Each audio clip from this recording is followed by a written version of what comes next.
Murdoch acaba de mover una ficha que pone a Trump en riesgo, porque esto no es una traición emocional, es una señal fría de poder. Durante años, cuando Trump entraba en caos, el ecosistema conservador lo absorbía, lo justificaba o cambiaba el foco. Esta vez, una de sus columnas centrales se está apartando, y eso te afecta directamente a ti, incluso si no sigues la política todos los días, porque cuando los aliados mediáticos empiezan a protegerse a sí mismos, normalmente es porque ven venir una caída.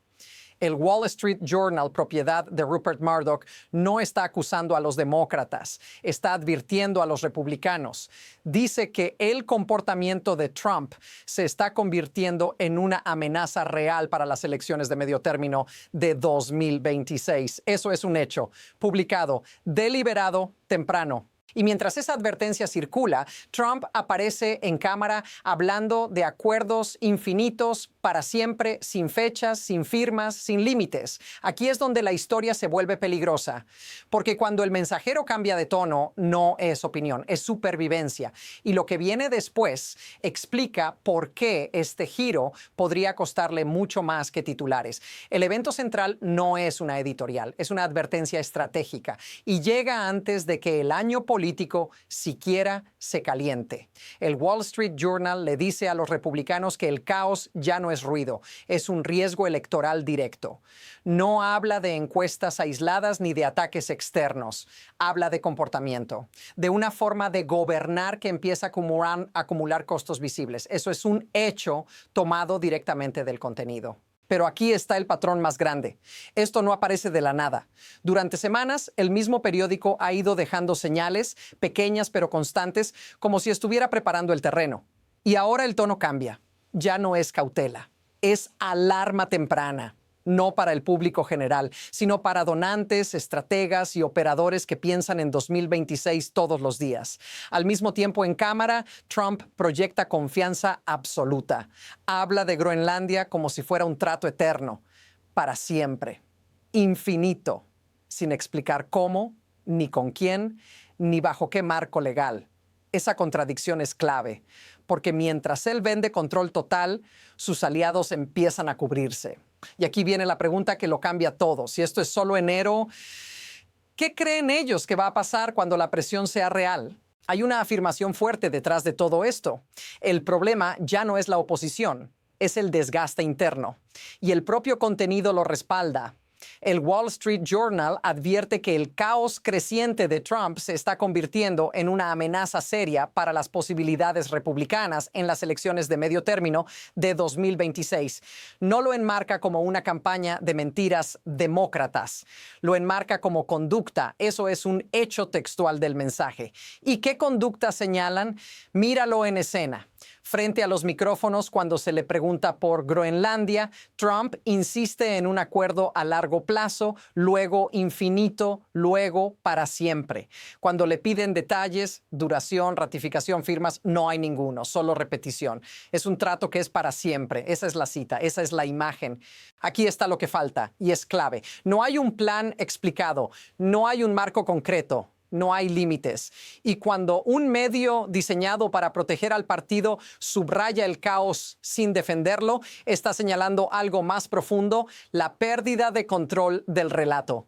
Ahora observa esto con cuidado, porque lo que viene a continuación muestra cómo ese vacío empieza a multiplicarse. Y aquí es donde la situación escala, porque esto ya no se queda en declaraciones raras. Empieza a normalizarse algo que no debería ser normal. El propio contenido enumera cómo ese estilo de provocación constante se traduce en fricción real. Retórica de tomar Groenlandia, que sacude alianzas. Comentarios que tensan la relación con el Reino Unido. Ataques verbales que incomodan incluso dentro de la OTAN. No es teoría. Son reacciones diplomáticas concretas. Esto ya lo hemos visto antes, aunque no se diga así en televisión. Presidentes pueden sobrevivir a una crisis aislada, incluso a dos. Pero cuando la crisis se vuelve el método, el sistema empieza a rechazarlo. Y eso es lo que el Journal está señalando sin decirlo de forma académica. El caos deja de verse como fuerza y empieza a parecer desorden. Mientras tanto, Trump habla de una junta de paz con líderes de todo el mundo, incluso invitando a Putin, diciendo en cámara que todos quieren estar en ella y que será el consejo más prestigioso de la historia. Son sus palabras. La escena existe. Pero la brecha entre el discurso grandioso y la realidad diplomática se hace cada vez más evidente. Aquí es donde la historia se vuelve peligrosa, porque cuando lo extraordinario se vuelve rutina, el costo político se acelera. La segunda prueba es más incómoda porque rompe la ilusión de control. Mientras el discurso promete orden, los datos muestran otra cosa. En el mismo contenido se mencionan encuestas concretas, aprobación negativa en inmigración, economía, política exterior y costo de vida. No es una caída en un solo frente, es un desgaste simultáneo. Y hay un detalle que destaca por encima del resto: el tema Epstein, con una desaprobación que llega a niveles extremos. Ese número no aparece por accidente. Al mismo tiempo, Trump reacciona demandando al New York Times por una encuesta demasiado mala. Ese acto no corrige el problema, lo amplifica, porque cuando un presidente pelea con el termómetro en lugar de con la fiebre, el mensaje que se filtra es inseguridad. Y eso no pasa desapercibido para votantes independientes ni para aliados internos. Aquí está la contradicción que cambia cómo se ve todo. En público se habla de unidad, de éxito, de logros históricos. Pero en privado, uno de los medios más conservadores del país está documentando caos, erosión y pérdida de apoyo. Palabras y acciones ya no coinciden. Y cuando esa grieta se abre, lo que viene después ya no depende solo de Trump. Ahora el ritmo se acelera y es aquí donde el control empieza a perderse. No es un solo frente, son varios a la vez. Primero, el propio contenido habla de una advertencia clara. El caos está energizando a la oposición y alejando a los independientes. Eso no es opinión externa, es la lectura interna que el Wall Street Journal pone sobre la mesa. Segundo, el mismo medio publica un reporte explosivo sobre ICE y posibles cuotas de arrestos, con incentivos incluso cuando las personas detenidas terminan siendo liberadas. Ese detalle es concreto y es perturbador. Tercero, Trump ni siquiera logra dominar la narrativa en Fox News. El video circula masivamente. El contenido menciona que el 82% lo vio y que más de la mitad cree que debería enfrentar cargos criminales. Esa percepción no se controla con discursos, se propaga sola. Todo ocurre rápido, demasiado rápido. Cada episodio alimenta al siguiente. Más titulares, más presión, menos margen de maniobra y mientras tanto la Casa Blanca insiste en que todo va bien. La pregunta ya no es si hay caos, la pregunta es esta: ¿qué pasa si esta cadena no se detiene? Aquí es donde esto deja de ser abstracto y te alcanza a ti, porque cuando el desorden sube a este nivel no se queda en Washington. En el contenido aparecen historias concretas, ciudadanos detenidos y obligados a mostrar papeles, un veterano estadounidense sacado de su camarote en un crucero frente a su esposa, agentes actuando con tal prisa que dejan un auto abandonado en la calle con las luces encendidas y las pertenencias dentro. Eso no es retórica. Es una escena real descrita por testigos. Y fíjate en el detalle que lo vuelve inquietante: 5, 6, hasta 7 agentes para una sola detención. No por peligro extremo, sino por presión, por cuotas, por velocidad. Cuando la lógica pasa de aplicar la ley a cumplir el número, el margen de error se dispara. Y ese error no distingue ideologías. Te puede tocar aunque hayas servido al país, aunque estés de vacaciones, aunque no hayas hecho nada. Aquí es donde mucha gente deja de mirar esto como política y empieza a sentirlo como algo personal. Si esto te resulta familiar, dilo en los comentarios, porque lo que permite que esto ocurra no es un accidente aislado, y eso nos lleva al siguiente nivel de la historia. La clave no es la indignación, es el mecanismo. Esto funciona porque el sistema recompensa el espectáculo y castiga la pausa. El contenido lo deja claro sin decirlo explícitamente. El poder ya no se mide solo en resultados, sino en velocidad, visibilidad y choque constante. Cuanto más ruido, más atención, y cuanto más atención, más difícil es frenar. El problema es que ese mismo motor no distingue entre control y descontrol. Incentiva decisiones rápidas, gestos grandilocuentes, declaraciones absolutas como para siempre o infinito, porque eso domina titulares. Pero al mismo tiempo erosiona confianza institucional, asusta a aliados y empuja a los medios cercanos a protegerse, no por ideología, sino por supervivencia.